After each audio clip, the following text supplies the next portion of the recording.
Hi, I'm your host, Jürgen Strauss from Innova.Buzz, and I'm really excited to welcome to the Innova.Buzz podcast today, all the way from New York in the USA, Tanya Alvarez, who's the founder of OwnersUp, a platform for owners and teams. I'll try that again. Hi, I'm your host, Jürgen Strauss from Innova.Buzz, and I'm really excited to welcome today to the Innova.Buzz podcast, all the way from New York in the USA, Tanya Alvarez, who's the founder of OwnersUp, a platform for owners to team up and scale faster. Welcome to the Innova.Buzz podcast, Tanya. It's a great privilege to have you as my guest. Thank you for having me. Now, David Shriner-Khan, who was our guest on episode 276 of the Innova.Buzz podcast, he introduced us and suggested we have a conversation. So big hello to David. Hello.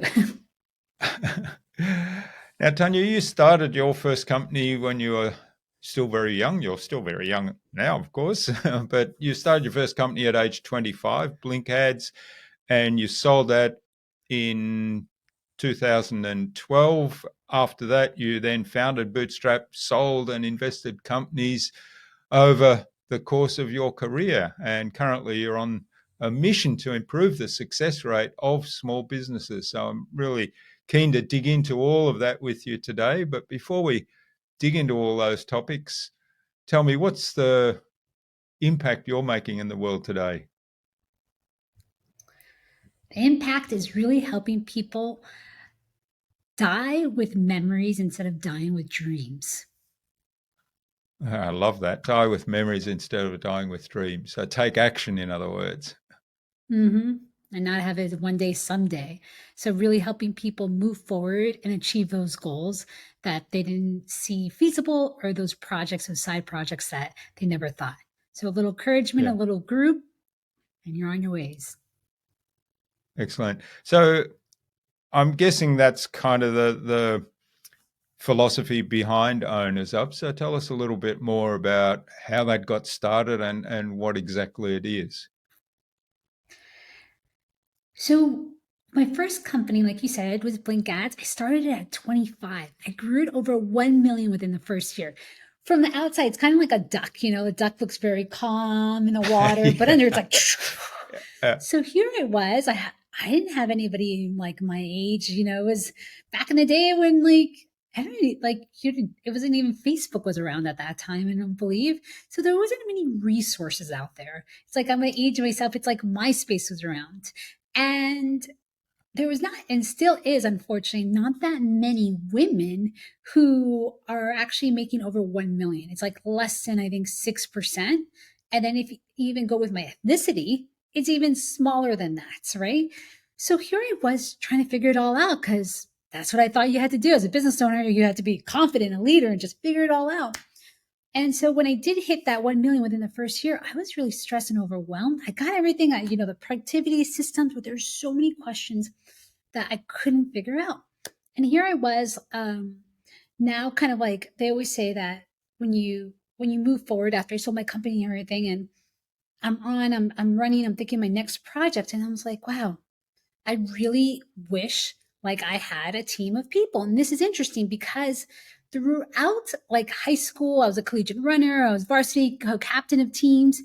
And here I was running another marathon. I was running the Boston Marathon. And I would still join a team of people to get a coach, get a training, get others, even though I know exactly what to do because I've done it for so Mm. many years on a certain level. And the reason is because like everything in the marathon, you're excited. In the beginning, everything is going. But guess right in the middle, it's hard. It starts getting difficult, the training. You have to start doing the long like runs and you start doubting yourself.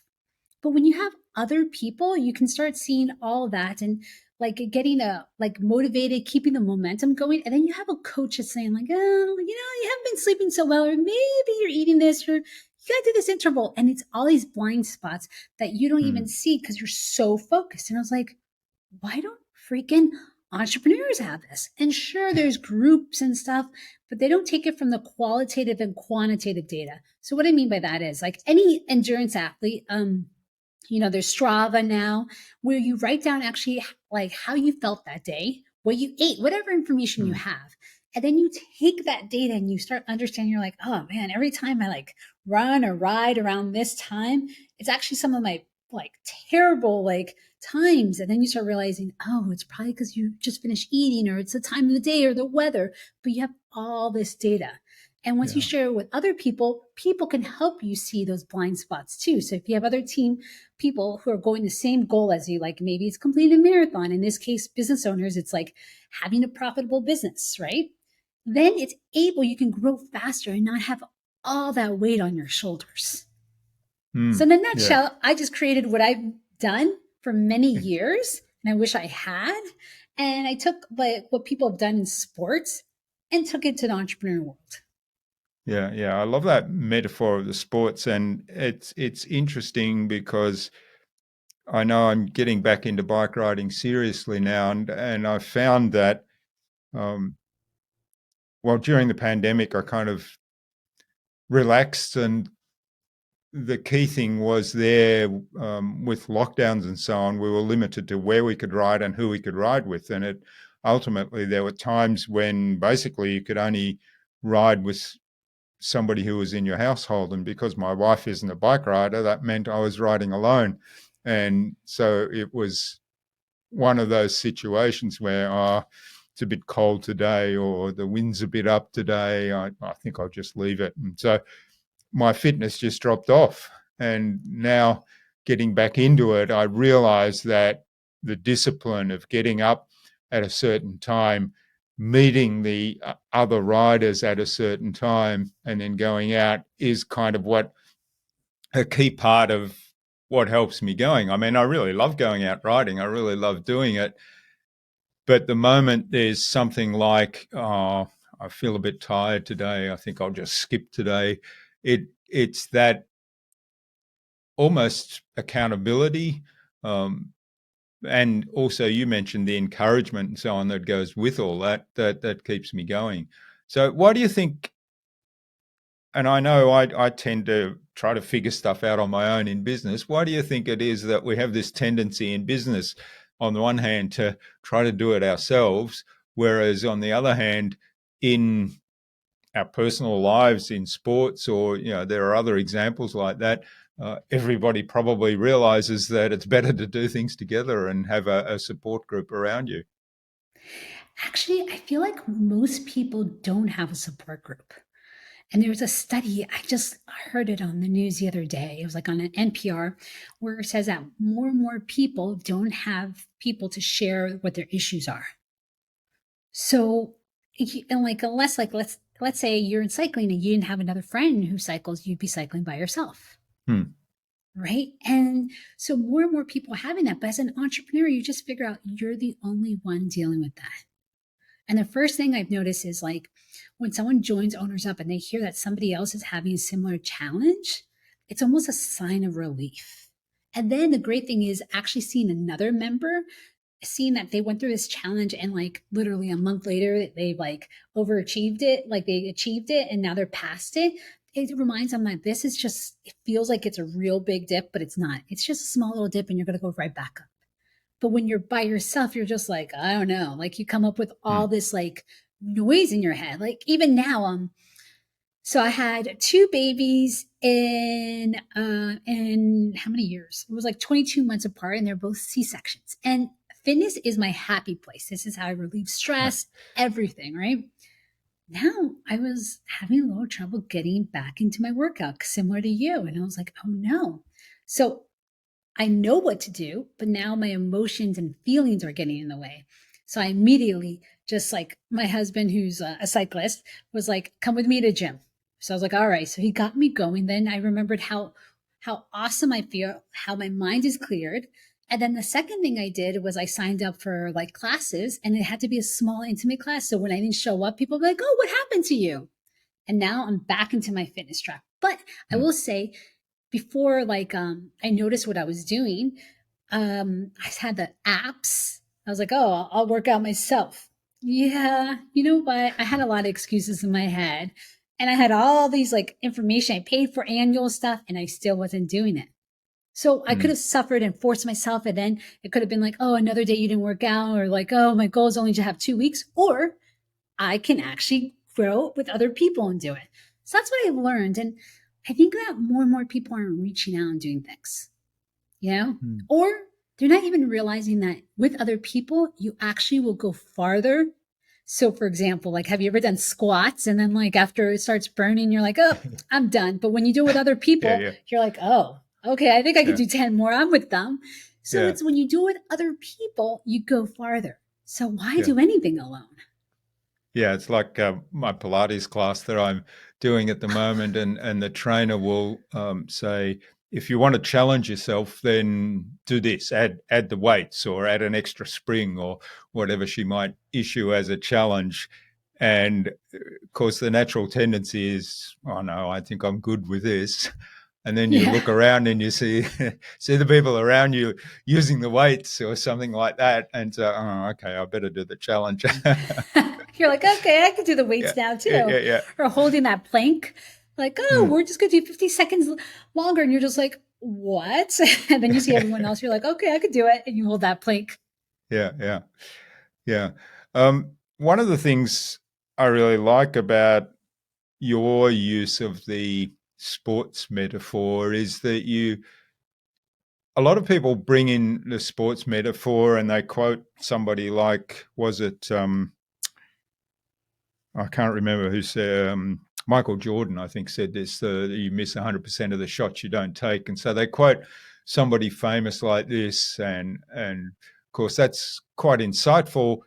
However, somebody like me can't really relate to Michael Jordan because, first of all, I've hardly ever played basketball. Secondly, regardless of whether it's basketball or whether it's soccer or cycling, which I did play, I was never really in the league of somebody like a Michael Jordan or even a B class Michael Jordan or anything. So it's kind of like there's this disconnect. People don't feel that emotional connection to that. Whereas what you do is talk about your own sporting achievements, even though they sound like they're pretty amazing.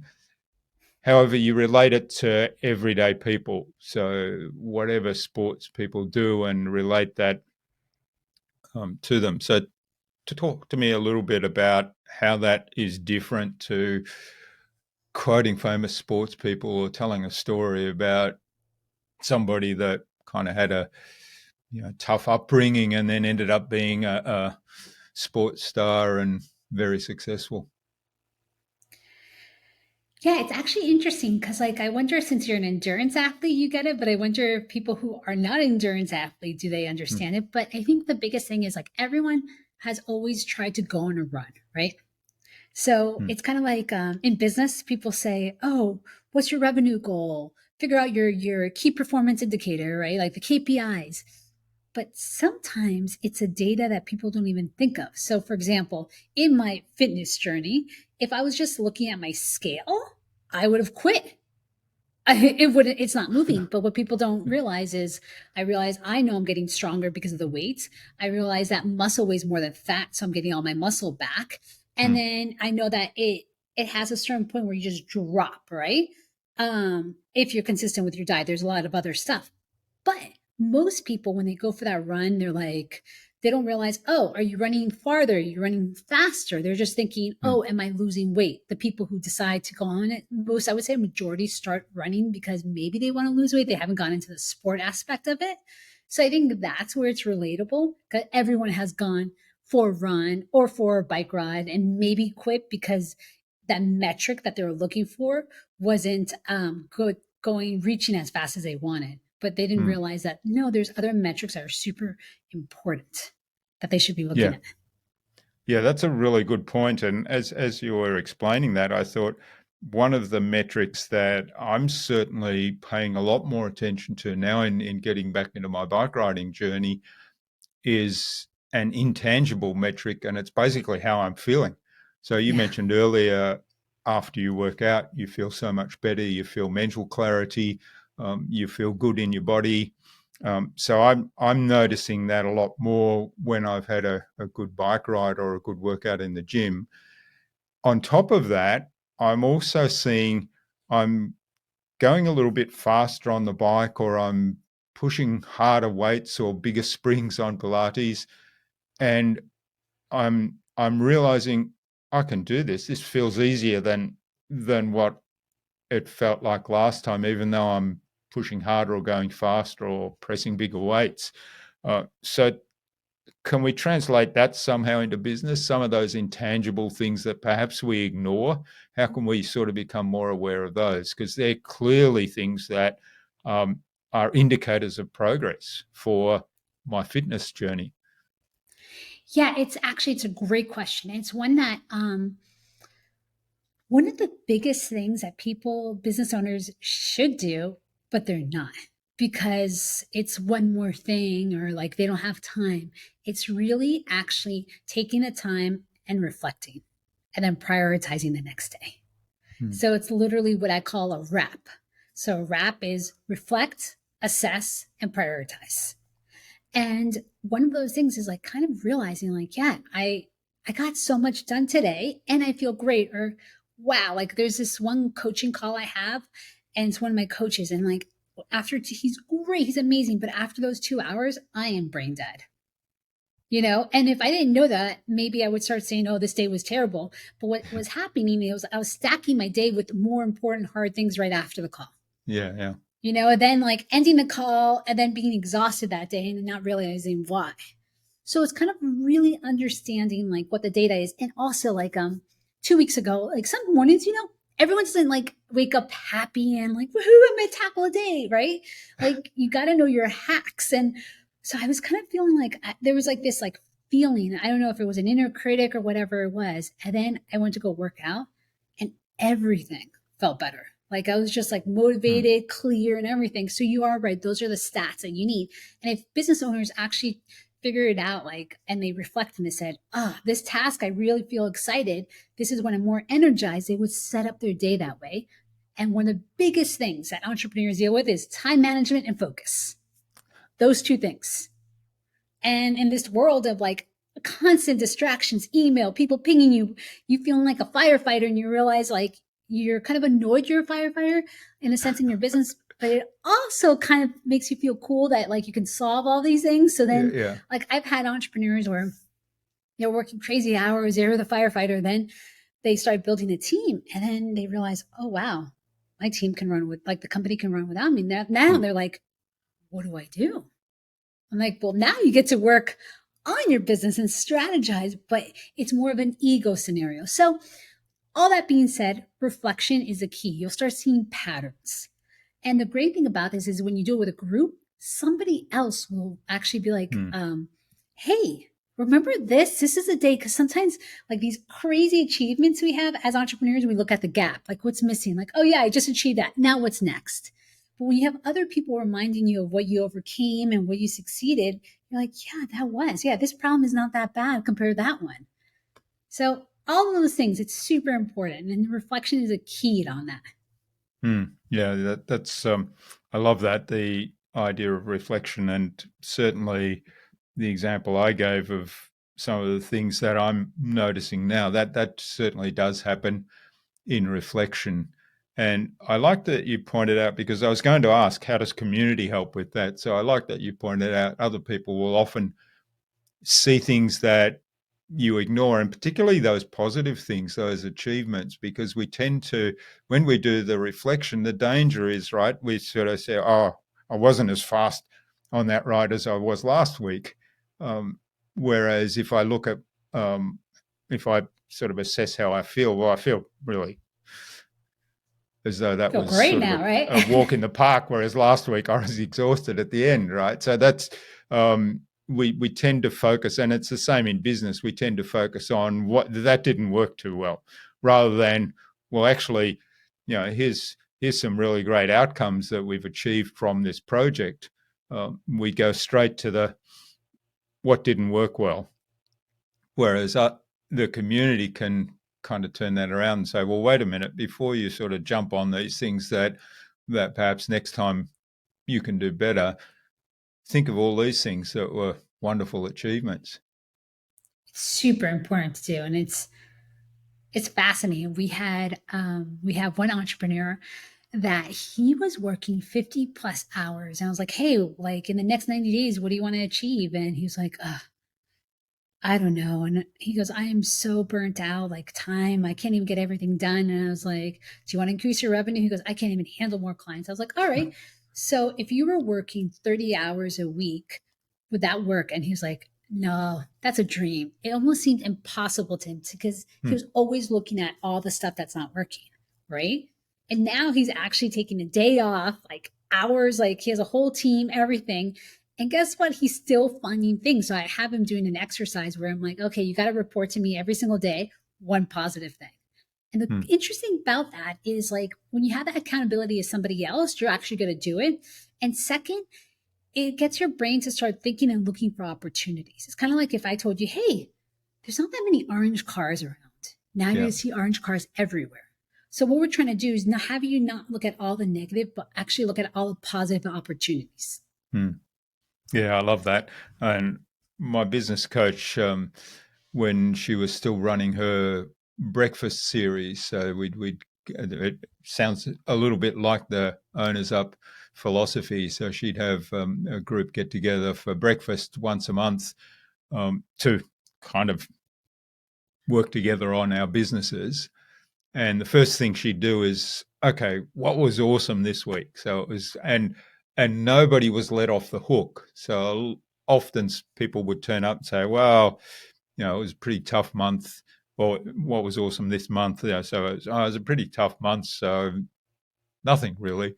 And she wouldn't let them Yeah. off the hook. She sort of insists, no, there was something awesome that happened. And what was it? Tell us, and tell us why it was awesome. Tell us about it. So it's exactly like you said. It's got people in the mindset of actually recognizing that and knowing at some point, okay, that's the first question I have to answer when we go to that breakfast. So I better So like keep my making eye sure out you for, have it, yeah, right? yeah, yeah, yeah, yeah. All right. So how does Owners Up work then? Is it small groups that get together regularly? So we put entrepreneurs in groups of 5 based on what the level of their business is and then their level of their skills. So let's say we had one person who was running an outsourced CFO company, right? And so her strength was finance. So we made sure somebody in marketing, their strength was marketing, another one was in sales, and we try to have it that way. We have Hmm. 5 people in the group and we meet weekly. Okay. So it's almost like a board of advisors for the business. Mhm. Hmm. Some people say mastermind, some people say board of advisors. I almost still want to say sports team, but Hmm. I understand. Not everyone's going to do that. But yeah, Yeah, board of yeah. advisors. Because it is true, board of advisors, you do have to report Hmm. your findings, right? Yeah. But it's kind of a mutual board of advisors. So I might be there as, call it an advisor to the other 4 members, but they're also advising me. So I'm also in the role of, hey, I've got this issue, or I need some input, or I'm looking for some information. Can you help me? So it's kind of a symbiotic relationship, if you like. Yeah, absolutely. Hmm. And my goal is for not only to for them to problem solve, but really to achieve more and work less. Hmm. I'm in this like anti-hustle culture, and I feel like I have to actually get over it where, those stats where it's like, what do you mean? Like, I don't have to work hard to achieve something. I don't know any other way. And it's like, that's the only thing I knew. So, of course, I continued doing that. And people told me there's other ways to go about it. And I was like, there's 2 interesting ways I found. One is figure out your energy. Second, always have a group of people. Those are the 2. And when I say energy, it's more of like figuring out like based on your data, like when is the best time for you to work? What are the tasks that you like? What energizes it? What you don't? And then one big thing on the energy is sometimes, you know, all my achievements before, I pushed through stuff, even when I Hmm. was like tired. And sometimes you do that. Like in sports, you have to do it. But sometimes in the mind, you have to almost give it a break, go on a walk. And so counterintuitive, like, oh, yeah, go on a walk or do Hmm. something else. But you end up solving that in minutes. Or like some people are super relaxed in the shower, right? Yeah. And all of a sudden you have all these ideas in the shower. It's because you're finally relaxed. So if you actually take the time and relax, you'll achieve something faster and solve something faster. Crazy. Or the second way is by a group. So those are two ways to kind of hack your way to success in a smarter way instead of like working harder. Yeah, I love the taking the pause one and the fact that it's counterintuitive because it actually does work and particularly, I mean, it essentially allows a little bit of that reflection to happen that you were talking about earlier, right? And then often something bubbles up from the unconscious that says, well, there's the answer to that question. And in the group, of course, you've got other people that ask you perhaps a really insightful question or make a connection that you don't see. And then it's, oh, there's the answer. Yeah, it's Hmm. crazy how that works out. And And it all goes, the other thing I love about those groups, is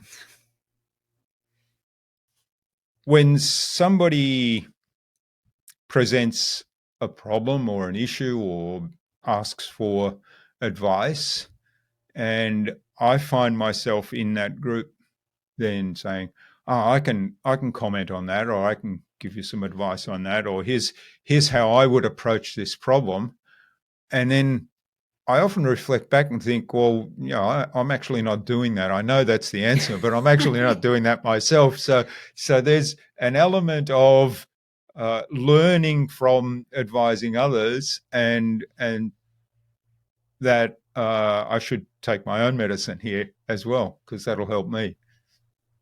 or sometimes it's similar, you're so close to your business that it's not obvious, but then when you're able to focus on somebody else's, you're like, oh, wait, I can Yeah. actually do that and do the same marketing or whatever it is. Yeah, absolutely. Yeah, great. All right. Well, I'm certainly Owners Up sounds like a really fascinating concept, and I love the idea of the sports metaphor because I think most people would understand that in some sense. And as you sort of pointed out, probably the vast majority of us have from time to time said, well, I need to lose a little bit of weight. I'm putting on a little bit of fat around the midriff. And so they might take up running or they might do some other sports. And so that metaphor is certainly relatable for most people. And I hope they get some value out of that. And I also realize that I'm an external thinker. Mm. So what that means is like I have a problem, I'll think of a solution, and then I'll talk to somebody else really quickly and bounce ideas off of, and boom, I'll get it solve it quicker than I had to do it on my own and just kind of like focus on it. And I think a lot of people are external thinkers. They don't even realize it. Yeah. Yeah, that's a really good point. It's a fascinating one because I'm quite an introvert, but not from the point of view of I won't talk to other people. Obviously, here I am on a podcast speaking to other people all around the world. However, it costs me a lot of energy and there's some internal resistance for me to speak to other people. The most relaxed state I have is if I'm completely on my own, shut away in my corner with a book to read or music to listen to or something like that. So very inwardly focused. And yet, if I speak to somebody the way you've just mentioned and talk about ideas I have or so on, that generally will spark a whole lot of new ideas. Or if it's a problem that often, even if the other person doesn't have the answer, simply by having that conversation, all of a sudden, oh, I know what to do. Absolutely, right? And you Hmm. as an introvert, you would think like, oh, if I just had it, I could figure it out all myself. But it's just that conversation, even just like expressing what the problem is, you start realizing, no, maybe I could say this, or is this really the problem, right? So you Hmm. start thinking about it. And that was huge for me. Hmm. Wonderful. All right. Well, we could go on talking ages about this whole idea of how do we get our ideas out of our head and how do we work with other people and how do we build this team around us and community. I'm very passionate about community. I think it's a good point now, though, to move on to the buzz, which is our innovation round. It's the same 5 questions I ask of every guest. And the idea is you give some insightful answers that'll inspire the listener to do some action today as a result, whether it's to reflect on something or actually take action and put something into place. All right. So I don't have the questions ahead of time. So this is going to be Yep. right off the fly. All right. Let's That's hear it. fine. That's perfect. What's the number one thing anyone needs to do to be more innovative? Surround themselves with people who are completely different from themselves and really do something that they're uncomfortable so they can learn again. I think as we age or we start learning something, we're scared to be beginners again and become curious again. So I remember somebody challenged me and they said, why don't you go into art? And I was like, and paint. I was like, they were like, everything you do has some sort of like ranking or winning. And I was like, in art, you can't really win. I was like, oh, great. So I started taking classes and I learned something totally new and learned completely, surround myself with different people. And that was just a win. So I think getting yourself out of your comfort zone and being curious. Yeah, I love it. And I noticed there's an artwork behind you. Is that one of yours? I did not do that. I wish. Mine were still like, it made me humble. Mine were still like stick figures. Yeah, and it was a beginner's class. And when I looked to the right, these people who thought they were beginners were not. They were like artists. And that was the most humble experience ever. Yeah, it's I struggle, like my stick figures don't even look like stick figures, so I struggle with that. So I can relate. But it's interesting learning something new. Often, if people are so far out of their comfort zone and learning something new, they have the wrong attitude and they say, "Oh, I can't do this," and I give up. Whereas I keep telling people when I'm talking to them and they're in that mindset, I say, if you're finding it frustrating, it means you're learning. And you're getting to this place of conscious from unconscious incompetence, like you don't know what you didn't know, to conscious incompetence. You know what you don't know. That's the first big step in learning something, and there's a progression, and at some point, if you're really committed to it, you'll become an expert, but you're at the first step, so embrace it. And it's the best one. That's when you can start seeing problems where somebody who's done it so many times doesn't see like, oh, this could be actually, you can innovate this. This could be a different way of going about it. But yeah, and another one on a same thing, but a little tangent is I met my husband on a dating app. And so I created an accountability group around it. So people who were in relationships, and so they would have to swipe for me. And I already told them like, my typical, like what I wanted, what's going on, but they picked what they thought would be a great marriage. And so my promise was that I would, anybody who swiped and they said they wanted to go on a date, I would go on 3 dates and I would report back something positive or something I learned. So going back to what you're saying, most of us, and when you start dating, you start being like figuring out what's like wrong with the person, right? If you don't catch it, you're just looking for that one thing, like that red flag, and all you're doing is analyzing it. But when you're actually looking for something positive, you start seeing the person different. You start becoming curious about them. So that's that's how I met my husband. Wonderful. Okay, well, I wasn't expecting that story. So wonderful. But again, it's the power of thinking positive.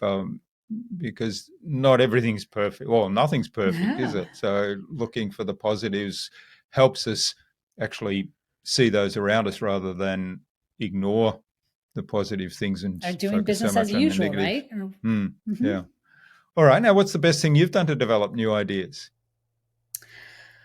I just kind of told you, I always form a group around me. So anything I take on a new challenge, I literally find people who will help me stay accountable, will help me avoid my default, and will help me think of things differently. And like kind of being my cheerleaders, like my hype people. Yeah, and that's how I go. So I'll challenge myself every year. So right now, I'm hoping to do a century ride. It just depends on the schedule. I haven't fully committed a date, but then I'll start getting other people to join with me and then I'll start training. Excellent. All right. Well, we could actually do that virtually through Strava. Yeah, it's true. Yeah. Okay, what's the number one resource that you use most often? Oh, that's a good one. Recently, I gotta say, it's ChatGPT. It's hilarious because so I am dyslexic. I didn't know that until after college. I just thought like, oh man, I just gotta work harder, right? So it's crazy. Here I am going to, Wellesley College, and like I had no clue that I was dyslexic. I just thought I had to work harder. That's what it was. So that's a Hmm. whole mentality of working harder. And so for me, it's easier for me to kind of talk things out. And then now I have to talk it, transcribe it, put it into Chat GPT, and then I'm able to work with something. So I'm not with a blank slate. Cause like I used to just like be like, oh, I don't know if I'm ever gonna be a writer. I don't know how many reps I have to do. So that's been really helping me out, this resource. You definitely Hmm. have to play with the prompts. Like you can't just take Oh what yeah, it is. absolutely. Yeah. Tons of prompts. I know a lot Oh, of people are against it, but I wouldn't yeah, use the final output. It's more about no, editing it, playing with it, and not starting with a blank slate. yeah, yeah. I absolutely agree with what you've just said. And going back to the earlier conversation about talking to people as introverts, sometimes I'm finding it's so easy for me now to go to ChatGPT and say, "I've got this idea. What do you think?" Yeah. But then I build on that conversation, uh, and I find that that's it's not as good as talking to another person or a group of people, but it's much easier for me to do because I don't even have to think about that. And there's no barrier to overcome. Um, but as you say, it's I very haven't much used it about that way. I gotta try it. I haven't used it yeah. that way. I'm a It's little nervous about some of the information it's gonna give me, right? yeah. I don't ask for factual information, or if I do, I will figure out a way to check Or it you would actually give the somewhere. Yeah, information then. yeah. Yeah. I'll give that information to somebody else. Uh, but I might say something like, I have this business idea, and outline the business idea, and here's what I'm thinking, and what are some of the steps to implement this. And it actually comes back. It actually organizes stuff for you really well. So that I find that fascinating. Then I'll turn it around and I'll say, "What's wrong with this idea?" Be super critical, and it's important that you get those prompts right. And I'm still playing with all the prompts that I use, but the more conversation you have with it, the better the outcomes are. And by asking it to actually then criticize the idea, it's kind of I like haven't even thought of I'm that. real That's I'm great. really close to this idea, so I don't see all the potential pitfalls. But of course, ChatGPT, there's no emotion involved at all. They And don't if I know say you, yeah. be super critical, it'll come back, and often it's come back, and I've looked at it, and that's never going to happen. But then I will step back and I say, well, I should consider it because Yeah. clearly there's something in the language model somewhere that has had it reference and conclude that that is a possibility. So yeah, so that's what I've used it for in some ways, and I'm still playing with it. We could have a whole episode about ChatGPT. Yeah, I think most people aren't like utilizing it fully, but so far I Yeah. think it's been amazing for me right now. Yeah, I think the danger is that people will look at it superficially and say, "Oh, well, I can get it to write my essays for an assignment, or I can get it to do my blog posts." And yeah, you can get it for some ideas for a But blog not for post, the but that final yeah, output, yeah. that's right. Yeah. All right. What's the best way to keep a client on track? I think I know the answer, but Yeah. I am very, very numbers driven and really thinking about accountability. So a lot of people, that's a carrot or stick, and everyone's like, "Oh no, I don't believe in the stick." Well, it's funny. There's actually science backed that people will rather do something like a loss. Like if you say, "Okay, I'll give you $100," or "I'm going to take away $20," they'll do something because you're going to take away $20 than for earning the $100. Right? That was an hmm, exact study, but that was my fast kind of way of saying yeah, it. yeah. But that's crazy. So what we do is, and it's not, people aren't driven by like money as much as they're driven by what's the word? Social kind of like belonging, right? So what I mean by that is like what we have in a group, it's kind of like that whole accountability and showing up. You don't want to fail somebody else, so you'll show up. And that's how humans, the evolution, that's how we survive. That's how we're different, right? Where we had to actually work in a community, and everybody noticed in COVID, like how isolated and lonely it was when we were on our own. So in this sense, like when you have like, if I say, okay, if you don't get this done, you're going to have to, I don't know, sing in front of the group. Guess what? You don't want to sing. So when that inner critic's like, oh, I don't want to get this done, da da da da, in your head, you're like, but I don't want to sing. And especially not in front of my group. So you get it done. Then you realize a nice little momentum where you feel great that you achieved it. And then we can go into the positive reinforcement. I love it. So that happens if you think about it in teams, like you don't want to be the last person, right? Yeah. So you'll like show up, or you always want to show. It's just so many things. You don't want to be the one that's like off season who didn't do their training. That's it. Yeah, I love it. All right. What's the number one thing anyone can do to differentiate themselves? I think just be themselves. Stop following others, right? Yeah. Just be themselves. And I think it's a really hard one because I've caught myself thinking like, oh, how can I stand out? Or like getting myself in comparison mode. So here's a fun one. Compare, despair. It's just not worth it. Everyone's so unique. And let's say, I don't know, you listen to Tony Robbins. Look at how many motivational speakers there are. It's your tone that's going to capture whoever it is. So you need to be you, because it's too much energy to be something that you're not. Yeah, that's right. Yeah, that's often what I say in when people answer the question there. I say, well, you can pretend to be somebody else, but the amount of energy that takes is extraordinary. Yeah. Yeah. All right. Well, thanks, Tanya. This has been fabulous. I know there's lots of topics we've just scratched the surface on, and we could probably go on talking for ages on those. But I think it's getting time where we need to wrap up. Where can people find out more about the work you do, about OwnersUp, and maybe even reach out and say thanks for what you've shared today? Absolutely. You can reach out, email me. I love hearing some replies, some highs, any questions you have. It's at Tanya at OwnersUp. And then I'll also supply you a link of a goal prioritization, because one thing is prioritizing what to focus on. And that's an issue most entrepreneurs have. So definitely that's how I've been able to defy the odds. And when I mean defy the odds, it's just all those small achievements I've had when like everything was stacked against me.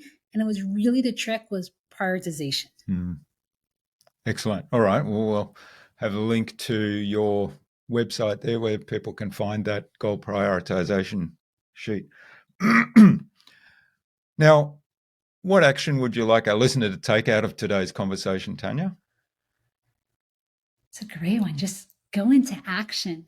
Even a small action will start the momentum. And if you're having doubts, like everyone has an inner critic, anyone has that voice, just like find somebody who's going to be your hype person, your accountability person, and move forward. But one little trick about accountability is you don't want somebody too close to you, because you don't want them to be too harsh, and you don't want them to be too easy on you. Yeah. It's kind of like what, the Goldilocks, just right. Just right. Love it. Yeah. And I like what you said there, sort of taking small steps, because one of the things that occurred to me earlier when we were talking about the sporting thing and the barrier to overcome, and thinking about, okay, I've got to go out for a 50K bike ride this morning because that's on my training program. And depending how I'm feeling, that might be, oh gosh, that's such a big thing. It'll probably take me an hour and 3/4 or so. So I've found that taking James Clear's approach from Atomic Habits is, okay, what's the first step? I'll put on my bike clothes. And I put on my bike clothes. Okay, what's the next step? Go downstairs, grab the bike from the garage, make sure the tires are pumped up and get the lights working, and then go out the door. And I find by just focusing on what's the next step I have to take, and then an hour and 3/4 later, I've done my ride. I feel great. Wow, that was fantastic. And I'm so happy I did that. Whereas if I had have started with, I've got to go on this long bike ride because it's on the program, it's a different feeling. I agree on that, but I have caught myself with like my like workout clothes and still feeling like, oh, made an excuse and got busy. My whole thing is like with those long rides and those long runs, I'm always like, I know where they are. And then I find somebody to go with me on it. Yeah, yeah, Or I figure something that like I need to think about or distract, right? So it's almost thinking ahead those obstacles. But I don't know yeah. about you, but I've been in those that attire. I'm like, man, that didn't work.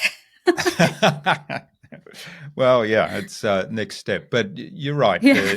Clearly, meeting the others at the meeting point at a certain time, knowing that they're going to leave at 6 a.m. in the morning. So I need to get there before that. Otherwise, I'm chasing and then it's harder.